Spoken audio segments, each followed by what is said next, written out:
Je suis Madame Yolande Mouteba, expert comptable, membre de l'ONEC, associée et chef de département comptabilité au sein du cabinet d'expertise comptable. Je peux quand même placer un mot autour de l'expert comptable.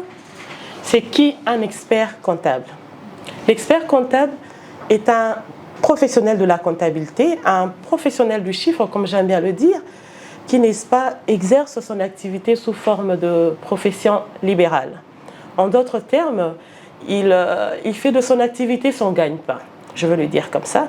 Et pour correctement exercer son activité, il doit obligatoirement, je pèse mes mots, être inscrit dans le tableau de l'Ordre national des experts comptables. Et bien évidemment, après avoir prêté serment, hein, faut le dire comme ça. Et cet expert comptable, n'est-ce pas, dispose de plusieurs missions. Je vais quand même citer quelques-unes. La première mission, c'est une mission de conseil. Ici, je veux signaler que l'expert comptable évolue soit en cabinet d'expertise comptable, soit en entreprise. En cabinet d'expertise comptable, l'expert comptable dispose, n'est-ce pas, d'un portefeuille de clients pour lesquels il assure la gestion. Et en entreprise, ce professionnel, il est généralement intégré dans le service administratif et financier. Et là, il occupe généralement le poste de directeur. Alors, pour revenir sur la première mission, qui est en fait la mission de conseil, le professionnel comptable, professionnel de la comptabilité, je m'excuse, il est le premier partenaire du chef d'entreprise. C'est-à-dire qu'il accompagne le chef d'entreprise, il assiste, n'est-ce pas, le chef d'entreprise dans la prise des décisions, je dirais, des décisions stratégiques. Par exemple, des décisions en ce qui concerne le recrutement, les investissements, l'évaluation ou encore l'évolution des capitaux propres, etc. Voilà, là c'était la première mission. La deuxième mission, c'est en fait la mission de tenue de la comptabilité et élaboration des états financiers.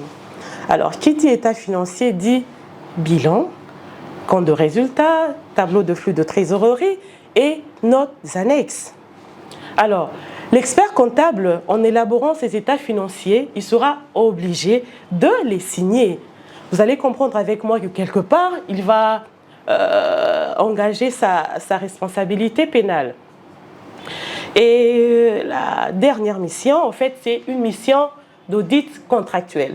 Et dans ce cas d'espèce, l'expert comptable va jouer le rôle d'un commissaire aux comptes. C'est-à-dire, il va certifier que les comptes présentés par Madame X ou les comptes présentés par l'entreprise X reflètent, n'est-ce pas, la réalité et la sincérité. En d'autres termes, les comptes présentés par une entreprise quelconque sont réguliers, sincères et donnent, n'est-ce pas, l'image fidèle du patrimoine. Donc, quand je parle du patrimoine, je vois et l'actif et le passif. Voilà en gros ce que je peux dire sur l'expert comptable. Je rappelle que les états financiers de synthèse annuels sont arrêtés dans les 4 mois qui suivent, n'est-ce pas, la date de clôture d'un exercice comptable. Ce faisant, l'exercice comptable va du 1er janvier au 31 décembre. Alors, je pense que cette exigence est n'est-ce pas, fondée, d'autant plus que les comptes, les états financiers, les comptes sont approuvés dans les 6 mois qui suivent, n'est-ce pas, la date de clôture d'un exercice comptable par l'Assemblée générale ordinaire. Et vous allez comprendre avec moi que c'est un mois assez stressant, je veux le dire comme ça, parce que dans la plupart ou dans la majorité des cabinets d'expertise comptable ou encore dans les entreprises, les experts comptables et les comptables sont focus sur l'élaboration des états financiers, le retraitement de la comptabilité, le passage du résultat comptable au résultat fiscal, la détermination du résultat fiscal, et voilà. Et aujourd'hui, avec la toute récente loi de finances, on exige assez que le tableau des amortissements ainsi que celui de réévaluation soit déposé avant l'échéance, n'est-ce pas, relative, n'est-ce pas, au dépôt des états financiers. Vous voyez que c'est quand même assez stressant, je veux le dire comme ça. Pourquoi une entreprise devrait-elle déposer ses états financiers? Là, je pense que c'est une exigence légale, c'est une obligation légale. C'est-à-dire que toute entité ou toute entreprise qui est, n'est-ce pas, astreinte à la tenue d'une comptabilité dite financière est obligée de déposer ses états financiers auprès des différents destinataires selon les délais prévus par les dispositions réglementaires.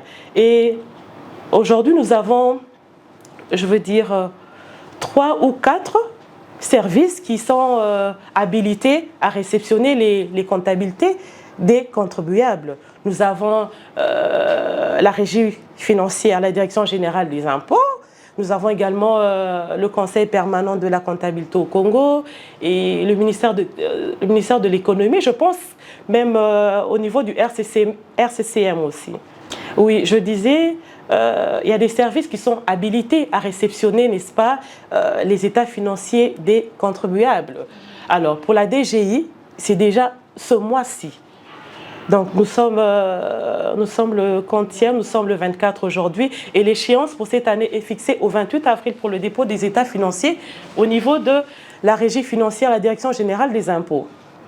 Et il y a le CPCC qui intervient aussi. Là, je pense que c'est au plus tard le 30 juin. Et également le ministère de l'économie.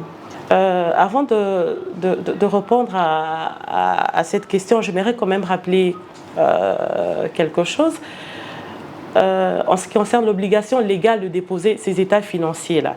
Alors, en déposant ces états financiers, il y a des éléments qui, n'est-ce pas, sont prélevés, notamment les valeurs ajoutées, qui constituent, n'est-ce pas, des éléments qui vont permettre à ce que le PIB soit déterminé. Donc il y a des éléments qui, n'est-ce pas, qui sont repris dans les états financiers qui sont importants pour la détermination des indicateurs macroéconomiques.